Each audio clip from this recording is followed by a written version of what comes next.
What's up, beautiful people, and welcome back to my channel. If you're new here, my name is Crystal and this is Bond Book Reviews, and today, as you can tell by the time of the month and the thumbnail, it is time for another round of Pickpong. But today we're doing things a little bit differently. Mel from a book fiend named Mel is hosting her annual version of Roll of Reads, and I am participating. So to make things a little bit more interesting, what I have done is I am going to be combining her TBR game and mine into one epic Pickpong Roll of Reads chaos. So the way that my game works, you would have seen before, but I'll give you a little bit of a detail on how Mel's game works, and I will have the announcement video linked down below, as well as her playlist of Roll of Reads. Pretty much, she has a board with 1 to 20 on it. She puts the prompts on it, she rolls a d20, and whichever number it lands on is the prompt that she fulfills. Well, I have cups with prompts on the bottom and then throw a ping pong ball, and whatever cup it lands in is the prompt that I fill.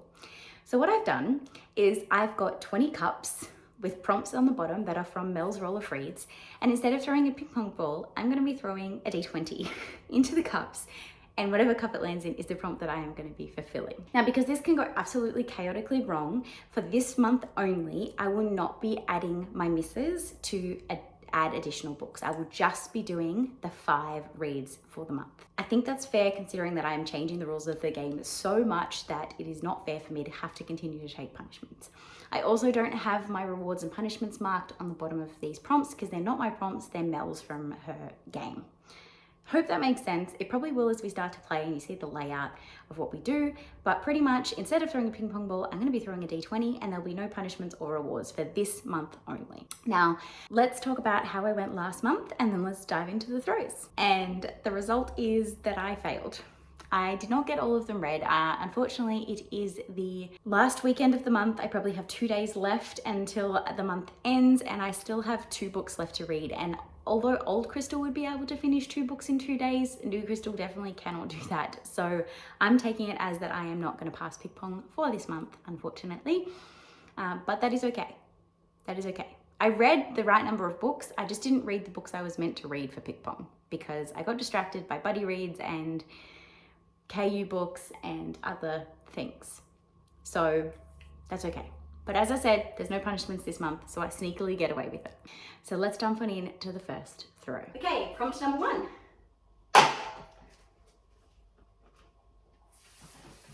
Is Australian author.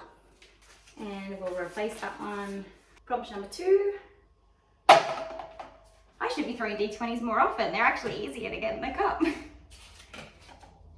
Is featuring a magical or mythical creature. And we'll replace that one. Okay, prompt 3.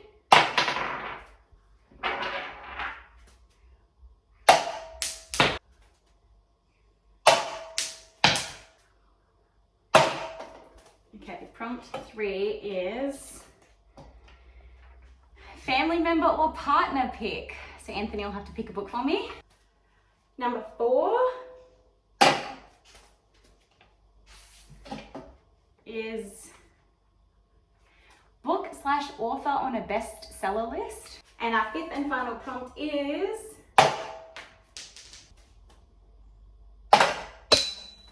Jesus. Don't know where my dice went. So if I was playing by my rules, I would have to add an extra book by now, but we're not doing that. Oh no! So Mel plays by the rule of if you hit it in the same cup, or you roll the same number twice, you do have to add a book. So although I'm not using my rules of the multiple misses adding a thing, because I got it in the same cup, I do have to add one because effectively that's me rolling the same number again. So that prompt is a buddy read. And now we're going to have to do a 6th and final. Okay, and it is the same cup again. No!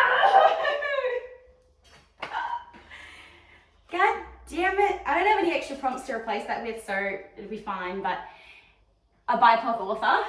So let's just get our 7th and final prompt. Okay. And it is excited for. Let's go sit down and talk about which books I'm going to read. Okay, so for our first prompt, we got Australian author, And for this, I am going to read The Secret She Keeps by Michael Robotham. This is actually for my Buzzwordathon book for March, which has secret in the title.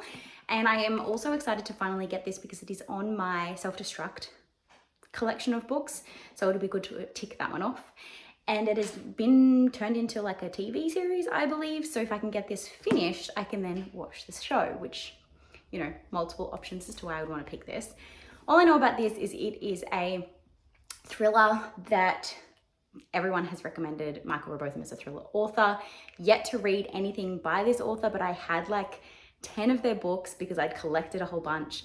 And then I unhauled all of them, but the one that had been turned into a TV series so that I could watch it and read it. So this is what we're doing, is we're reading it. For features a magic or mythical creature, I am going to be reading Fourth Wing by Rebecca Yarros.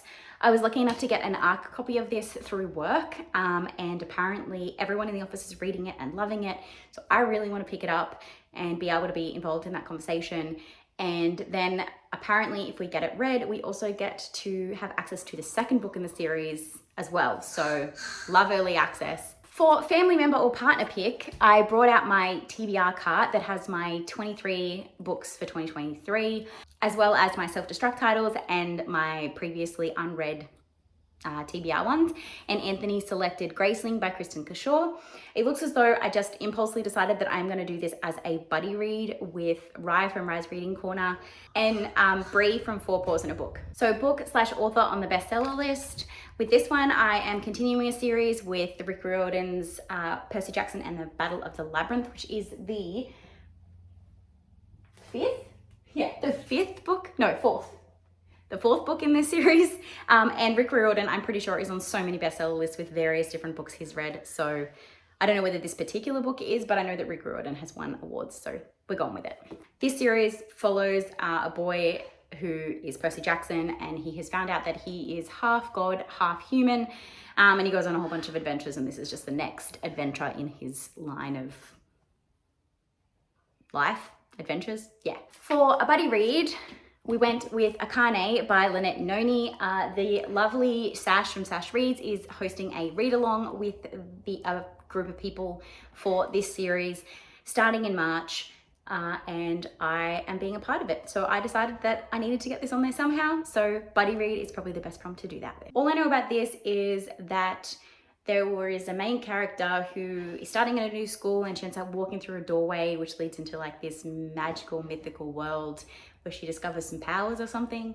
I don't know, but all I know is Sash really loved this series, wanted to finish it, but hasn't done so yet. So she's doing a read along to like encourage her to finish it. I have the entire series on my shelf and all of the audiobooks on Audible because they are free, included in the Audible membership. So I'm excited to finally get to it because it's been sitting there staring at me for a really long time. For a BIPOC author, I am going to be reading Pet by Awike Emezi, which is on my 23 books for 2023.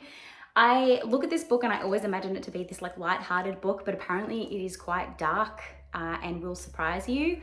So makes me very, very excited to get to it. And it's short, which makes me excited considering how much I have to read this month. And then for excited for, I am going to be reading Words on Fire by Jennifer A. Nielsen. I wanted to try and get a little bit more historical fiction on this TBR.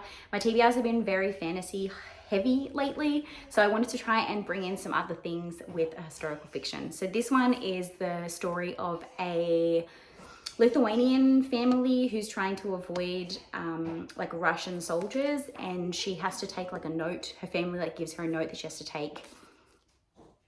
I'm just expecting it to be a really cool historical fiction that probably tugs on my heartstrings. So there you have it. They are the books that I will be reading in the month of March, along with the ebook that I have from work. So it's a lot more than I was hoping for, and I probably won't get through all of them because Crystal cannot read as much as she used to be able to now that she's a mum, but we'll give it a red hot crack, and I am very excited for a lot of these, so who knows. Also, I do have audiobooks for all of these, so that makes it a little bit easier as well. So wish me luck, and let me know in the comments down below what you're reading in the month of March. Are you participating in the Akane read-along? Are there any of these that you would like to buddy read with me? Let me know in the comments down below. And until next time, guys, thank you so much for watching. Have a great day and happy reading. Bye.